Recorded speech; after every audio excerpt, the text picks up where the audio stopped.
Les concessions Peugeot Félinoto Saint-Dizier et Bar-le-Duc vous convient à leurs portes ouvertes les samedis 11 et dimanche 12 juin. Vous pourrez découvrir la nouvelle Peugeot 308 et vous familiariser avec les services Peugeot. Vente de véhicules neufs et d'occasion, entretien et réparation, mécanique et carrosserie et également remplacement de pare-brise. Vos concessions Félinoto vous attendent. Vous souhaitez assurer votre avenir professionnel dans le secteur du marketing commercial et de l'expérience client ? À Saint-Dizier, Optima Business School dispense un bachelor fait pour vous. La pratique est au centre de notre apprentissage grâce à des intervenants hautement qualifiés. Plus d'informations au 06 80 40 38 13.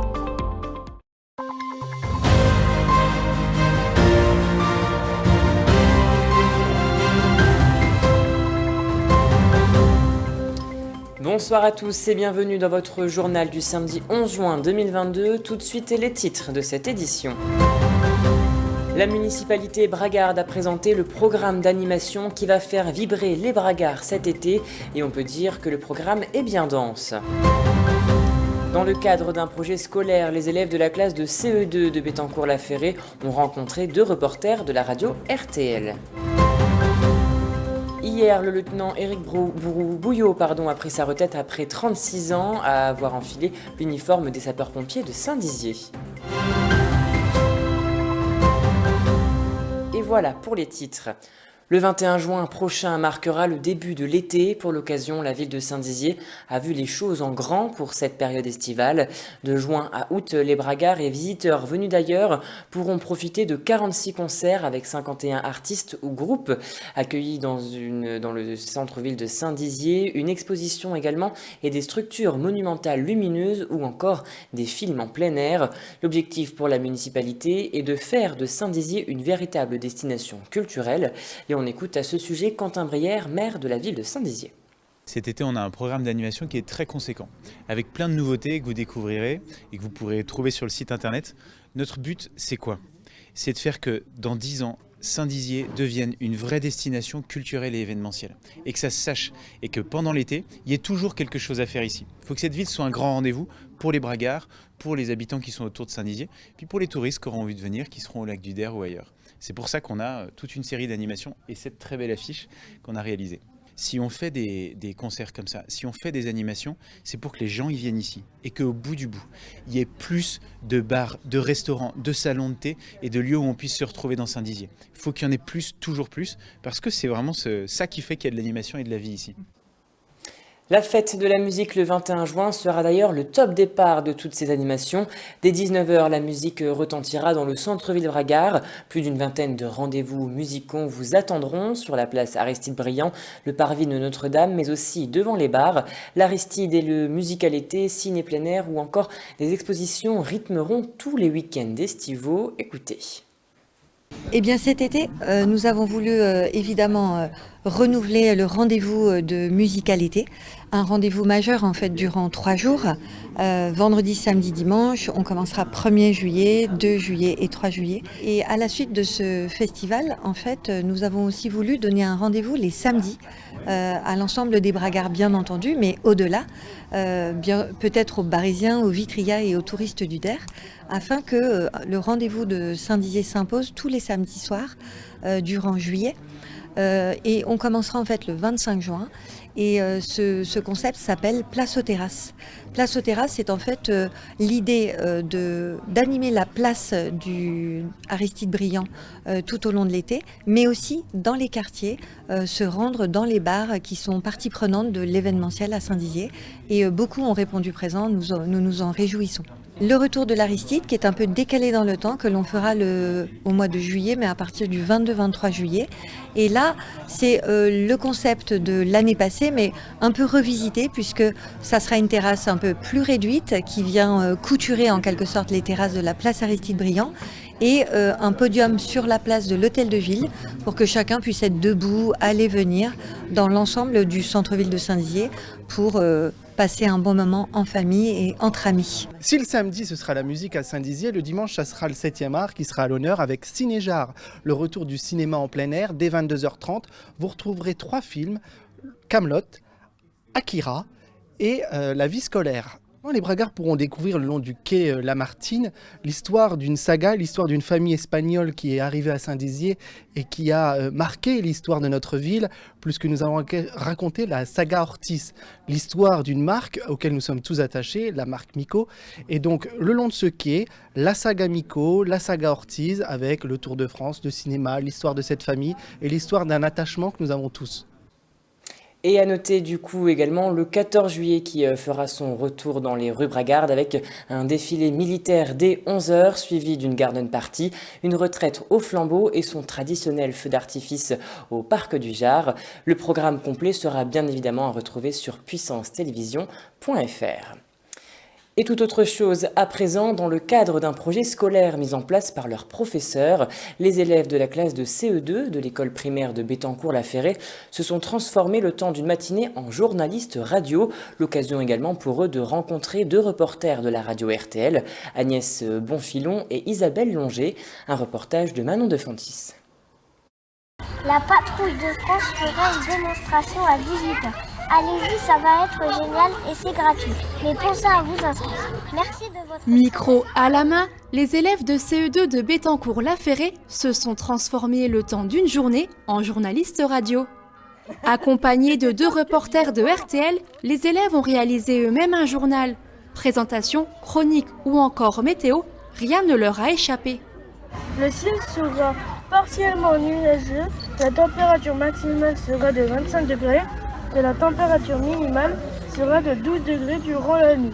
Travailler sur les médias, essayer de les préparer au mieux sur les fake news, sur qu'est-ce que l'information, les vraies informations, ne pas tomber dans les pièges d'Internet, les fake news en particulier, et surtout être vigilant et vérifier les sources. Donc vraiment avoir une attitude de citoyen responsable. Ils regardent peut-être aussi la télévision autrement, ils lisent peut-être les journaux autrement, ou ils lisent les journaux, parce que peut-être que c'était pas un réflexe chez eux.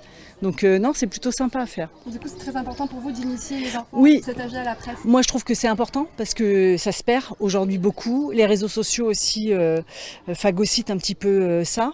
Et je trouve que c'est important qu'il y ait encore une génération qui sache ce que c'est que la presse écrite, qu'un journaliste ça écrit, ça parle aussi à la radio, ça fait de la télévision et c'est pas simplement 4-5 mots sur un réseau social. Voilà, c'est important de les éduquer là-dessus. Cette rencontre est le point d'orgue du projet scolaire Médias et Sport débuté en septembre dernier. Et les élèves semblent enthousiastes de travailler avec des professionnels. Et je les ai trouvés hyper à l'aise, hyper à l'écoute, très intéressés. C'est pas oh là là, on fait un exercice radio, pas du tout. Ils sont vraiment motivés et enthousiastes en fait. Ça c'est quel bonheur. Ah non, c'est génial. Et je pense qu'il y a la relève qui arrive bientôt parce que il y a des bons déjà. Transmettre leur passion et les initier à leur métier, tel était l'objectif de ces moments d'échange qui ont peut-être créé de futures vocations.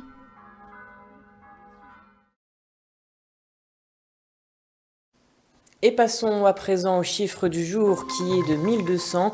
En effet, demain sera le top départ du marathon du Der. Il partira de Saint-Dizier pour arriver sur le port de Giffaumont. Au total, 1200 participeront à cet événement. C'était un pilier qui quitte les sapeurs-pompiers. Il était le couteau suisse au sein de la caserne selon ses collègues. Le lieutenant Éric Boyot a pris sa retraite après avoir été chez les pompiers depuis 1986. Une page qui se tourne et une grande émotion durant la cérémonie qui lui était organisée hier au centre de secours de Saint-Dizier. Regardez ce reportage. La motopompe ne démarreront pas. Elle ne démarre pas, donc je contrôle déjà s'il y a de l'allumage, s'il y a de l'essence. Le lieutenant Éric Boyot effectue ses dernières heures au sein de son atelier dans le centre de secours de Saint-Dizier. Après avoir passé 19 ans en tant que chef d'atelier au sein d'une entreprise de transport, Éric Boyot est rentré en 2005 en tant que personnel technique du service départemental d'incendie et de secours.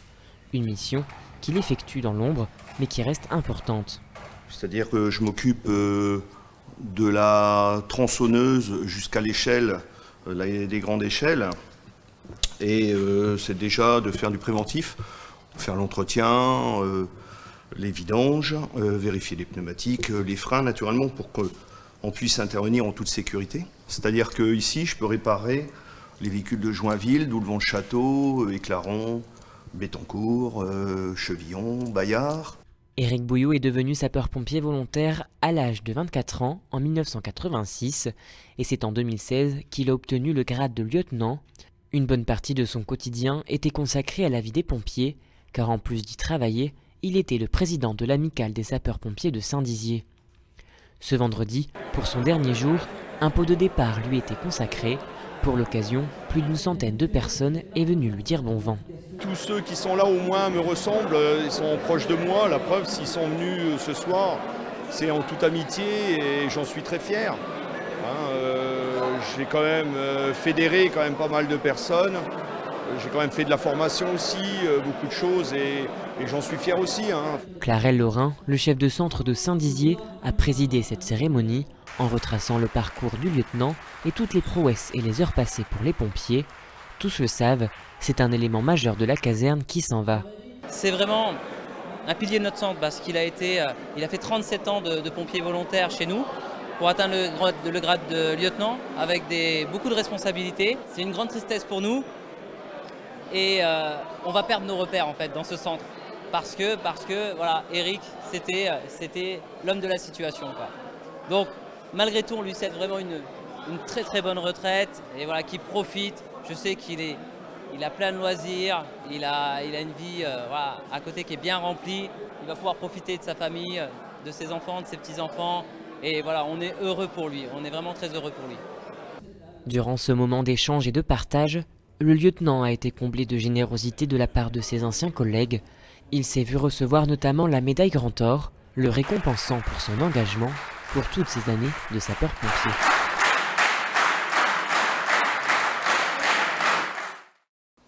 Et voilà, c'est la fin de cette édition. Merci à tous de l'avoir suivi. On se retrouve demain pour votre 15 minutes info avec une page spéciale des élections législatives. On reviendra sur le premier scrutin. En attendant, je vous laisse avec la météo d'Alison Godefroy. Je vous souhaite un très bon dimanche à tous.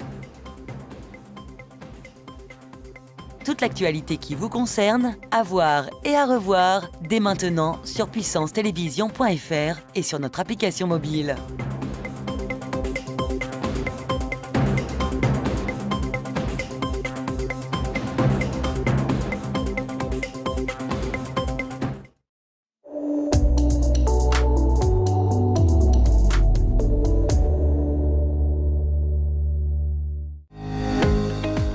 Bonsoir à toutes et à tous, bienvenue dans votre bulletin météo. Pour demain dimanche, le soleil s'imposera sur les 3/4 du pays. On annonce du soleil à Paris et à Nice. Prévoyez quelques nuages à Lille. Côté Mercure, comptez 11 degrés de minimale. Pour les maximales, on attend 32 degrés. Du côté de nos villes et départements, le temps sera également ensoleillé avec quelques éclaircies. Côté température, demain matin, il fera 14 degrés à Langres et à Commercy. Pour l'après-midi, comptez 26 degrés à Saint-Dizier, à Langres et à Vitry-le-François. Demain dimanche 12 juin, nous fêterons les Guys. Le soleil se lèvera à 5h46. C'est la fin de ce bulletin météo. Très bonne soirée avec Puissance Télévision.